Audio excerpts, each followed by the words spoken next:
இந்தியாவில் கழுகு இனம் அழிந்ததால் ஆண்டுக்கு சுமார் 1 லட்சம் மனிதர்கள் உயிரிழப்பதாக அதிர்ச்சி தரும் புதிய ஆய்வு வெளியாகியுள்ளது. இதன் பின்னணி என்ன என்பது பற்றி மருத்துவ நிபுணருடன் நான் நடத்திய கலந்துரையாடலை பின்வரும் தொகுப்பில் பார்க்கலாம். கழுகுகள் இனம் அழிந்து விட்டதால் ஆண்டுக்கு 1 லட்சம் பேர் மரணிக்கிறார்கள். தொற்று நோய்களிலிருந்து மனித இனத்தை கழுகுகள் காப்பாற்றியது என்றால் உங்களால் நம்ப முடிகிறதா? நீண்ட இறக்கையும் கூரிய அலகும் வலுவான நகங்களும் கொண்ட கழுகுகள் பல கிலோமீட்டர் தொலைவில் உள்ள இரையை கூட குறிவைத்து துல்லியமாக வேட்டையாடும் திறன் கொண்டவை என்பதால் பறவை இனத்தின் அரசனாக கருதப்படுகிறது. கழுகுகள் பொதுவாக வேட்டையாடி உண்ணும் பழக்கம் கொண்டுள்ள போதும் அவற்றில் பெணந்தின்னி கழுகுகள் இறந்த உயிரினங்களின் உடல்களை மட்டுமே உண்ணும். இதில் முடிகளற்ற மொட்டை கழுத்தும் சுமார் 2.5 மீட்டர் நீள இறக்கைகளை கொண்ட இந்திய கழுகுகள் பாகிஸ்தான், நேபாளம் மட்டுமின்றி தெற்காசியா முழுவதும் பெரும் எண்ணிக்கையில் வாழ்ந்து வந்தன.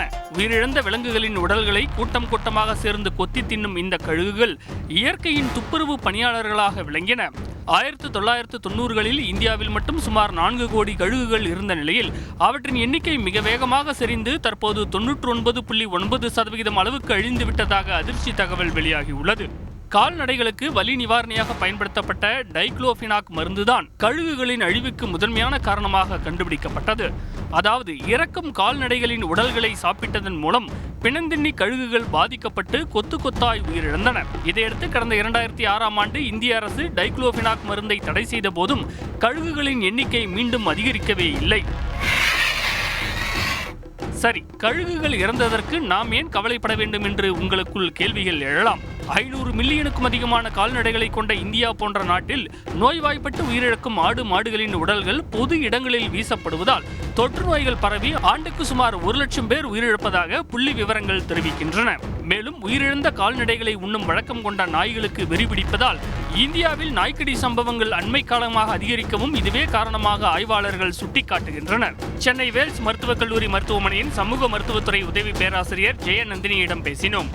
கழுகுகள் இனம் முற்றிலுமா அழிஞ்சதுக்கு டைக்ளோபினாக் மருந்து மட்டும்தான் காரணமா? ஆனா தடை பண்ண பிறகும் கழுகுகளோட எண்ணிக்கை ஏன் அதிகரிக்கல? இந்த கொஸ்டின் நம்ம 2 விதமா எடுத்துக்கலாம். ஒன்று, டைக்ளோபினாக்கால பாதிப்பு இருக்கா அப்படின்னு கேட்டால் கண்டிப்பாக இருக்குன்னு நம்ம ரிசர்ச்ல கண்டுபிடிச்சு ப்ரூஃப் பண்ணியிருக்காங்க. அதுக்கப்புறமா டைக்ளோபினாக்கை கால்நடையில் யூஸ் பண்ணுறது கொஞ்சம் கம்மி பண்ணியிருக்காங்க. ஏன்னா அது மட்டும்தான் காரணமானு கேட்டால் முழுசாக அதையே சொல்ல முடியாது. நம்ம மனுஷனோட அவங்களோட தன்னலத்துக்காக நம்ம நிறைய விஷயங்களை எர்த்துக்கு செஞ்சுட்டே இருக்கோம். முக்கியமான விஷயம் அர்பனைசேஷன், டிஃபாரஸ்டேஷன், அதாவது காடுகளை அழிக்கிறதும் மாடர்ன் டெக்னாலஜியில் இந்த உலகத்தை நமக்கு ஏற்ற மாதிரி மாத்துறதும். அதில் நம்ம கழுகுகளை முன்னிறுத்துறது கிடையாது. ஸோ அதுவும் அவங்களோட லைஃபை, அதாவது கழுகோட லைஃபை இன்டைரக்டாக டேமேஜ் பண்ணி அதுக்கு அதோட பாப்புலேஷன் கம்மியாகிறதுக்கு ஒரு வாய்ப்பாக அமையுது. அண்மை காலங்களில் வெறிநாய்க்கடி சம்பவங்கள் அதிகரிச்சுட்டு வர்றதுக்கும் இது ஒரு காரணமாக இருக்குமா? வல்ச்சர் இனம் கம்மியானதுனால டெட் அனிமல்ஸை இப்போ ஸ்ட்ரே டாக்ஸ் நிறைய சாப்பிட்றதுக்கு வாய்ப்பு இருக்கு. அப்படி சாப்பிடும்போது அதுல ஒருவேளை ரேபிஸ் வைரஸ் இருந்ததுன்னா இந்த ஸ்ட்ரே டாக்ஸ்க்கு வர்றதுக்கு வாய்ப்பு இருக்கு. அந்த ஸ்ட்ரே டாக்ஸ் ரேபிஸ் வைரஸ்னால அஃபெக்ட் ஆகி அது கம்யூனிட்டிக்குள்ள நம்ம வாழ்ற இடத்துக்கு யாரையாவது ஒருத்தரை கடிச்சது அப்படின்னா கண்டிப்பா அவங்களுக்கு ரேபிஸ் வர்றதுக்கு வாய்ப்பு இருக்கு.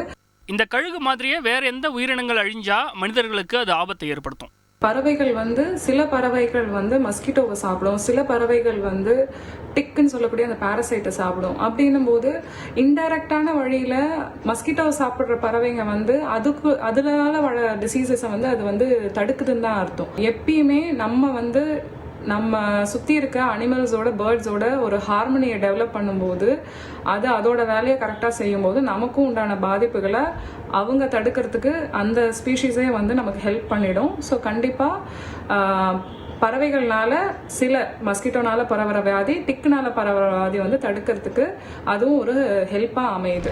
கழுகுகள் எண்ணிக்கையை அதிகரிக்க கடந்த 2020இல் 5 ஆண்டு செயல் திட்டத்தை அறிவித்த மத்திய சுற்றுச்சூழல் அமைச்சகம் கழுகுகளின் உயிருக்கு ஆபத்தை விளைவிக்கும் டைக்ளோபினாக் போன்ற மற்ற நச்சு மருந்துகள் கால்நடை மருத்துவத்துறையில் பயன்படுத்தப்படாமல் தடுக்க தீவிரமாக கண்காணித்து வருவது குறிப்பிடத்தக்கது. செய்திகளை உடனுக்குடன் தெரிந்து கொள்ள உடனே சப்ஸ்கிரைப் பண்ணுங்க.